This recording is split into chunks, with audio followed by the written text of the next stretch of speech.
Батыс Қазақстан облысында аусылдың ықтимал пайда болуына байланысты тұрақсыз эпизодиялық жағдай жергілікті фермерлерді алаңдауда. Мамандар инфекцияның ықтимал таралу көздерін талқылап жатыр. Сондай-ақ қолданыстағы вакцинаның жаңа штамға сәйкес келмейтінін айтап өтеді.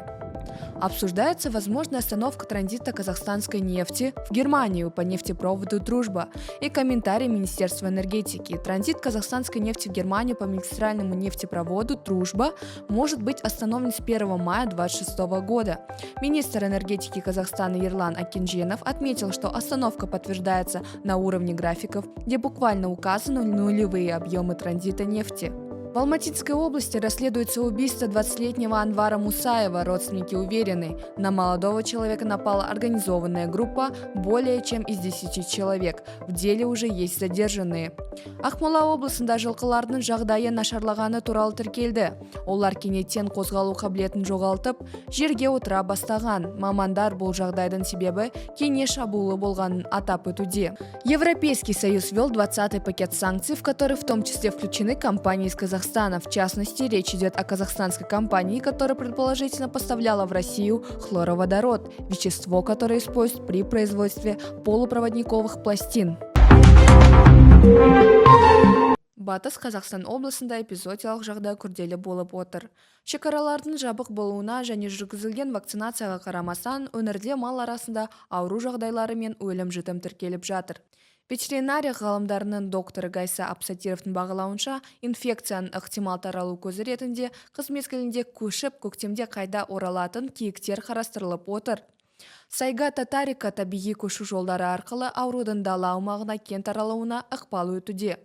Дала экожүйесінде індет ошақтарының таралуы тек үй малына ғана емес, жабайы жануарларға да әсер етіп, эпизодиялық жағдайдың ауқымын едәуір кеңейтіп отыр. Көрші елдерде Ресей, Қырғызстан, Түркменстан, Өзбекстан және Қытайда де аусыл жағдайлары тіркелуде. Бір қатар ветеринарлық қызметтер ауру туралы деректерде жедел әрі толық жариялай бермейтіні жағдайды бағалауды қиындатады. Қытайда SET1 штамы анықталған, ол қолданыстағы вакцинацияларға төзімді болуы мүмкін деген мәліметтер бар. Бұл індеттің күрделене түскенін көрсетеді. Қазақстанда да жоғары температура, жаралардың пайда болуы, сілекей ағуы және жас төлдің қырылуы сияқты белгілер тіркелуде. Осы жағдай аясында Гайса Абсатиров қазіргі қолданылып отырған аусыл вакцинасы айналымдағы штамға толық сәйкес келмеуі мүмкін екенін, соның салдарынан қорғаныс тиімділігі төмендеп отырғанын айтады. Қасық тап жинағанды шөмішпен төкті. Жылдар бойы қалпына келтірілген тепе-теңдік бүгін көз алдымызда бұзылып бара жатқаны дәл сипаттайды. Аусылға қатысты жағдайды біз өткен шығарылымда YouTube арнамыз Фонд бюро расследования коррупции арнасында толық қарастырған болатынбыз. Возможная остановка транзита нефти в Германию. По данным зарубежных СМИ, транзит казахстанской нефти в Германию по нефтепроводу «Дружба» может быть остановлен с 1 мая 2026 года. Сообщается, что компания «Транснефть» направила Казахстану соответствующее уведомление с корректировкой экспортного графика. А обычно маршрут проходил через Россию и далее в Германию на нефтеперерабатывающий завод в городе Швед. Поставки осуществлялись под брендом «Кепко». Министр энергетики Казахстана Ерлан Акинженов сообщил, что в графике на май действительно указан нулевой транзит нефти по этому направлению. По неофициальным источникам я эту информацию получил. Официальных заявлений с российской стороны пока не было, но по неофициальным источникам мы знаем, что это правда.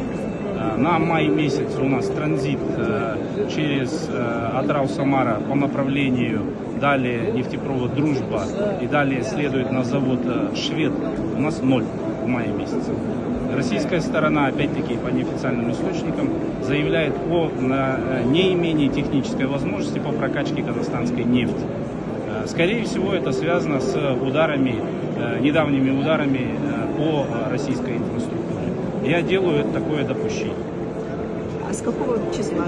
С 1 мая 2026 года. Это касается только мая? Это на сегодняшний момент это касается пока мая. Поскольку вообще индикатив у нас на второй квартал, российская сторона показала по всем 3 месяцам 0. Но я вот разговаривал со своими коллегами, не буду называть имен, Как только вопрос по технической возможности решится, транзит казахстанской нефти возобновится. Будете перераспределение? В Талгарском районе Алматинской области расследуется убийство 20-летнего Анвара Мусаева. По информации родственников, трагедия произошла 12 апреля. Сообщается, что на молодого человека могла напасть группа из более чем 10 человек. По их словам, пострадавшего окружили и нанесли ножевые ранения, от которых он скончался на месте. Полиция подтверждает факт убийства. Задержан один подозреваемый. Еще несколько человек проходят по делу по различным статьям, включая хулиганство.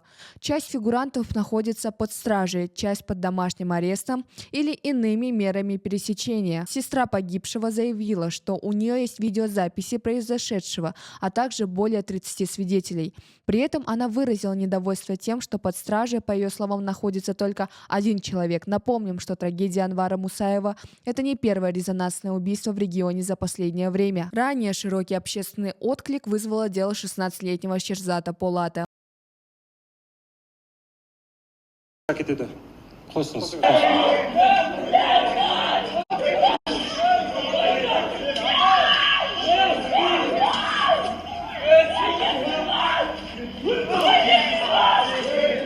Погибшего в Долгаре 2024 года после конфликта возле магазина его семьи. Подросток получил смертельные травмы, в том числе ножевое ранение во время конфликта с участием нескольких человек. Судебное разбирательство по этому делу проходило в Талдыкоргане. В июне 2025 года суд вынес приговор 9 фигурантам. Они получили сроки от 1 года 6 месяцев до 23 лет лишения свободы по ряду статей, включая убийство, покушение на убийство и хулиганство. Ақмола облысы Жақсы ауданы Жанақ Хима ауылында бірнеше жылқы қозғалу қабілетінен айырылды. Мамандардың мәліметінше, жануарлардың жағдайының нашарлауына кенелердің көп мөлшерде болуы себеп болған. Тексеруден кейін қан сынамалары алынып, ем тағайындалды. Оның ішінде антибиотиктар мен қолдаушы дәрілік препараттар қолданылған. Ветеринариялық қызмет өкілдері бұл аурудың жұқпалы емес екенін және басқа жануарларға таралмайтынын хабарлады. Европейский Союз принял 20-й пакет санкций против России, в который включены компании из Казахстана, Китая, Узбекистана и Беларуси. Всего под ограничения попали 120 физических и юридических лиц, включая 16 компаний из стран Центральной Азии. По данным ЕС, санкции связаны с возможными поставками товаров двойного значения для нужд российского военно-промышленного комплекса.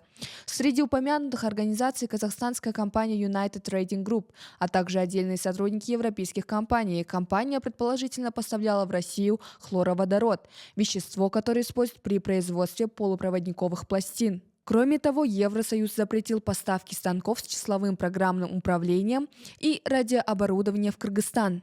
Решение было принято после анализа торговой статистики, которая зафиксировала заметный рост реэкспорта критических важных товаров через территорию Кыргызстана в Россию. Отметим, что в 2025 году основатель ФБРК Кирилл Павлов опубликовал расследование о рынке нелегального табака в Казахстане. В ходе анализа логистических цепочек на картах были выявлены основные точки ввоза сомнительных продукций, расположенные именно вдоль границы с Кыргызстаном.